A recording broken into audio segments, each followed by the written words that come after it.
ಜೀವ ಸೃಷ್ಟಿ ಪ್ರಕೃತಿ ಮಾತೆಯ ಅನನ್ಯ ಕೊಡುಗೆ.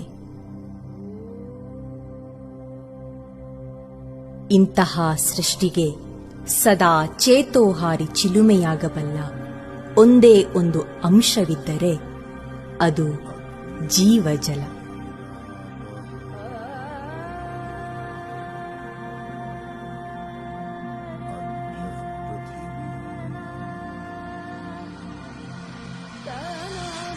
ಇತರ ಎಲ್ಲ ಜೀವಿಗಳಂತೆ ಮಾನವ ಸಹ ನೀರಿನ ಮೇಲೆ ಸಂಪೂರ್ಣ ಅವಲಂಬಿತ.